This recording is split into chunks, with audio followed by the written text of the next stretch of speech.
오늘 요한계시록 20장 본문은 짐승의 심판 이후에 그 배후인 용의 멸망을 다루고 있습니다. 이 본문을 통해 모든 악의 세력도 결국에는 끝이 있음을 우리는 생각해 보게 됩니다. 먼저 요한계시록 20장은 용이 1000년 동안 무적에게 갇히는 것으로 그 내용이 시작합니다. 요한계시록 20장 1절에서 3절 말씀입니다. 또 내가 보매 천사가 무적행의 열쇠와 큰 쇠사슬을 그의 손에 가지고 하늘로부터 내려와서 용을 잡으니 곧 옛 뱀이요 마귀요 사탄이라 잡아서 1000년 동안 결박하여 무적행에 던져 넣어 잠그고 그 위에 임봉하여 1000년이 차도록 다시는 만국을 미혹하지 못하게 하였는데 그 후에는 반드시 잠깐 노일이라. 요한계시록 20장 1절에 보면요, 천사가 무적행의 열쇠와 큰 쇠사슬을 그의 손에 가지고 하늘로부터 내려옵니다. 그 천사가 그 용, 곧 옛날 뱀을 붙잡았습니다. 그 용은 마귀요 사탄입니다. 천사가 그것을 1000년 동안 묶어 두었습니다. 천사는 그 용을 밑바닥 없는 구덩이, 즉 무적행에 던지고 열쇠로 잠갔습니다. 그리고 그곳을 봉인하였죠. 그 1000년이 다 끝날 때까지 민족들을 더는 속여 헤매지 못하도록 하려는 것이었습니다.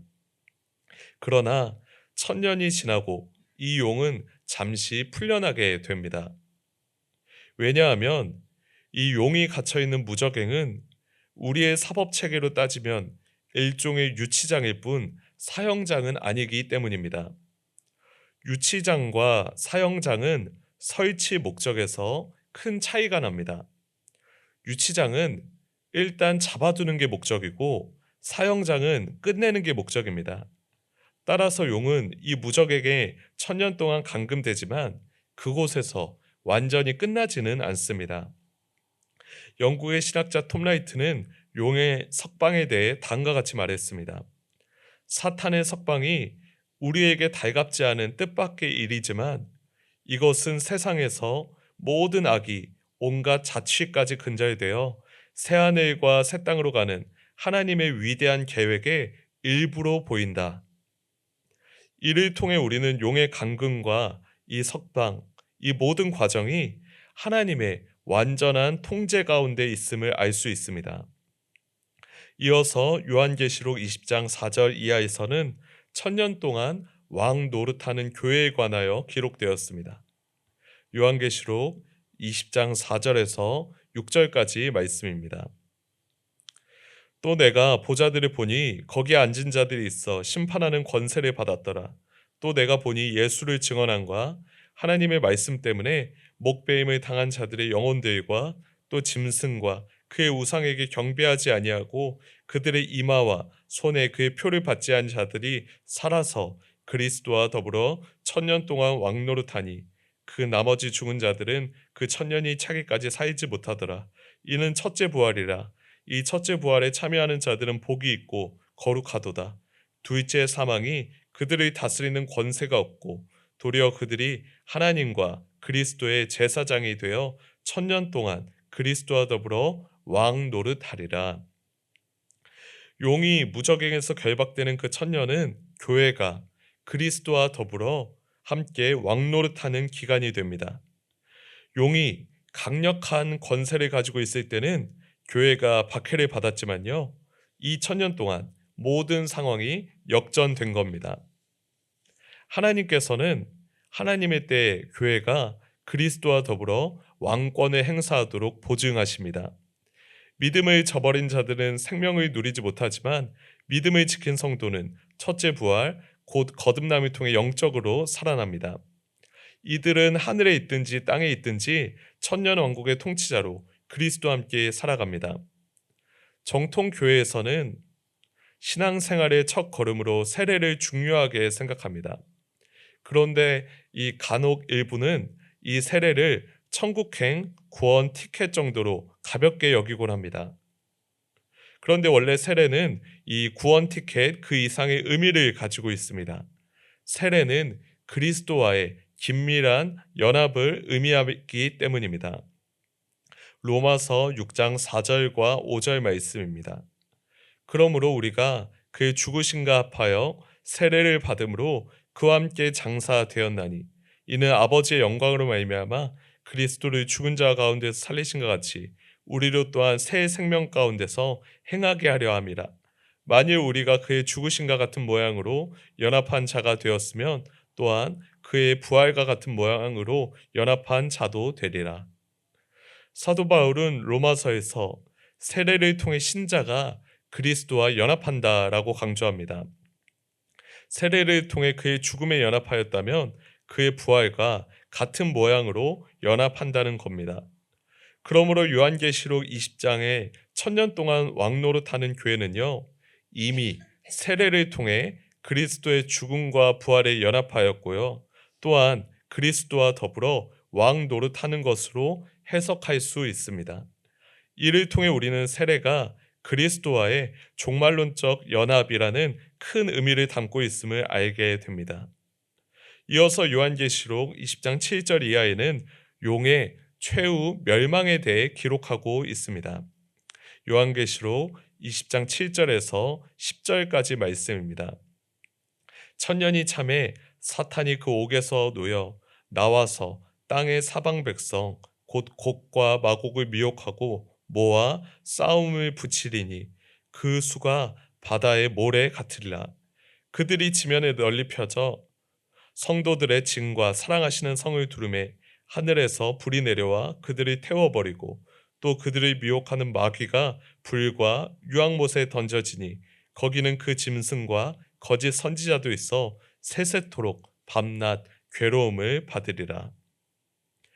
용을 감금한 그 1000년의 기간이 다 되자 용은 옥에서 나와 세력을 결집해 교회를 공격합니다. 그 수가 바다의 모래처럼 많지만요. 본격적으로 전쟁을 하기도 전에 그들은 심판을 받아 불과 유황못에 던져지게 됩니다. 설교 초반에 언급한 것처럼 용에게 무적행이 유치장과 같은 곳이었다면 용에게 이 불과 유황못은 사형장과 같은 곳이다라고 할 수 있습니다. 이곳은 용을 잠시 잡아두기 위해 만들어진 게 아니라요. 이 사탄 용을 완전히 끝내기 위해 만들어졌습니다. 이곳에는 먼저 던져진 짐승과 거짓 선지자도 있어서 그곳에서 낮이든 밤이든 끊임없이 고통에 시달릴 것입니다. 이는 실로 끔찍한 형벌이 아닐 수 없습니다. 고통이 끝나지 않고 고통이 무한하게 남아있기 때문입니다. 이 본문을 통해 우리는 종말의 심각성, 심판의 심각성을 피부로 느낄 수 있습니다. 이어서 요한계시록 20장 11절 이하에는 흰 보좌 심판이 기록되었습니다. 요한계시록 20장 11절에서 15절까지 말씀입니다. 또 내가 크고 흰 보좌와 그 위에 앉으신 이를 보니 땅과 하늘이 그 앞에서 피하여 간데 없더라. 또 내가 보니 죽은 자들이 큰 자나 작은 자나 그 보좌 앞에 서 있는데 책들이 펴 있고 또 다른 책이 펴졌으니 곧 생명책이라. 죽은 자들이 자기 행위를 따라 책들에 기록된 대로 심판을 받으니 바다가 그 가운데에서 죽은 자들을 내주고 또 사망과 음부도 그 가운데서 죽은 자들을 내주매 각 사람이 자기의 행위대로 심판을 받고 사망과 음부도 불못에 던져지니 이것은 둘째 사망 곧 불못이라. 누구든지 생명책에 기록되지 못한 자는 불못에 던져지더라. 결국 하나님께서는 흰 보좌 앞에서 모든 사람을 심판하십니다. 생명책에 그 이름이 기록되지 않은 자들은 자기 행위에 따라 심판을 받고요. 둘째 사망, 곧 영원한 사망의 처소인 불못에 던져집니다. 정리하자면 주의 말씀을 믿다가 죽은 자는 영원한 생명을 얻기 위해 부활하고요. 말씀을 거부하고 죽은 자는 영원한 형벌을 받기 위해 부활하게 됩니다. 우리는 이미 영원한 사망이 아닌 영원한 생명을 선택한 사람들입니다. 생과 사의 갈림길 사이에 제3의 길은 존재하지 않습니다. 오직 예수 외에 다른 구원의 길은 없습니다. 오늘 하루 내가 곧 길이요 진리요 생명이다 라고 말씀하신 그 예수님의 말씀을 기억하며 믿음으로 승리하는 모든 성도님들 되시길 간절히 소망합니다. 함께 기도하겠습니다. 하나님 아버지, 오늘 우리가 요한계시록 20장 말씀을 통하여 결국 하나님을 대적하는 사탄 마귀는 심판받고 하나님을 사랑하고 하나님을 따르는 그 하나님의 자녀들은 영원한 구원에 이르게 된다는 것을 가르쳐 주심에 감사합니다. 주님, 우리가 다른 것들 따르지 않겠습니다. 사탄, 마귀, 짐승, 거짓 예언자를 따르지 아니하고 오직 예수님, 그 어린 양만을 따르게 하여 주시옵소서. 그리하여 오늘 하루가 믿음으로 승리하는 거룩한 하루 되게 하여 주시옵소서. 감사합니다. 사랑이 많으신 예수님 이름으로 기도드렸습니다. 아멘.